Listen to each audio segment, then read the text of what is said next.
Thank you, and good morning to everyone.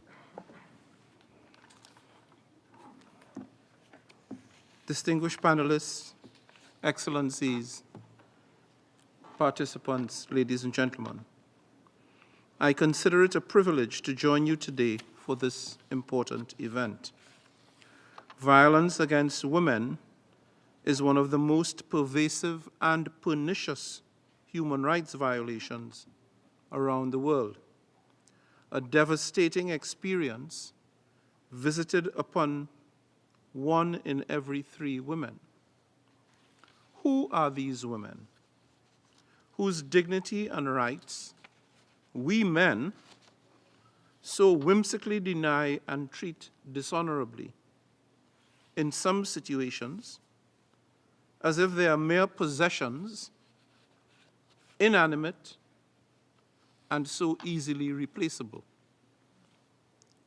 They are our mothers, our sisters, our daughters, our beloved granddaughters, our cherished loved ones, the overwhelming majority of whom guide, nurture, and support us as we advance, sometimes with great success, that commands the admiration and respect of the community through our lives.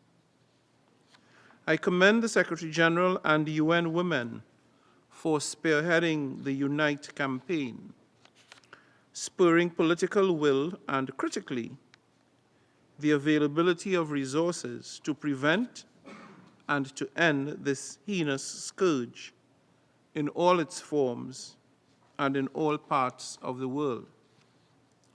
The history behind the International Day for the Elimination of Violence Against Women and the designation of 25th November to commemorate it is not a celebratory one. Rather, it recalls the assassination of the Mirabel sisters, who displayed exemplary bravery in the fight against political oppression. Today, 63 years later, the dangers facing women and girls still loom large. Globally, an estimated 736 million women have experienced physical or sexual violence at least once in their lifetime.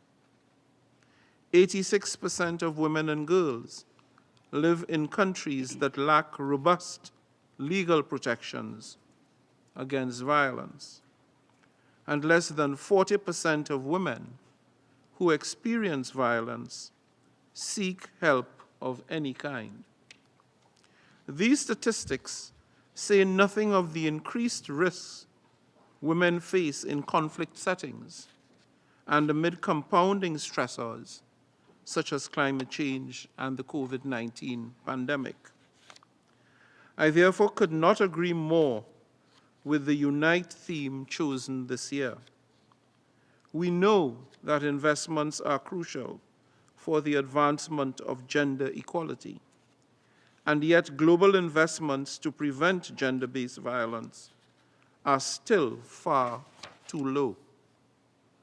Aside from being a flagrant violation of their human rights, violence against women results in significant costs that are borne by everyone, most prominently by the victims and survivors themselves, but also to communities, governments, employers, and the society at large.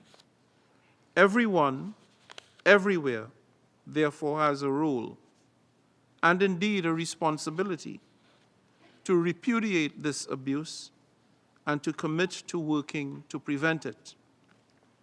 For their part, governments have a multidimensional duty to take robust measures to prevent violence and to protect women from it, among other things, by enforcing laws, allocating adequate resources through gender-sensitive budgeting, and fostering strategic partnerships, especially with the private sector, to fill the funding gaps which impede effective interventions. And we must certainly do more to bolster international cooperation to match our commitments. The paltry 0.2% of total aid and development spending allocated to prevention stands as a stark, I repeat, a stark negative signal about what and who we value. Surely we can elevate our ambitions.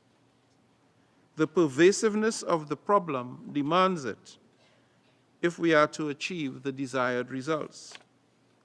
Surely we can find the wherewithal to invest smarter in efforts that tackle the root causes and structural inequalities fueling gender-based violence today. Let us do this first and foremost by ensuring that women and girls have equal access to the quality education they deserve as of right. I repeat, as of right, stamping out the sexism and stereotypes that routinely hinder their advancement and deny them respect and appreciation. Engaging more men and boys as agents of change. Creating equal opportunities for women to assume leadership roles. And making all systems within which we operate built to encourage and support the success of women. As a gender champion myself,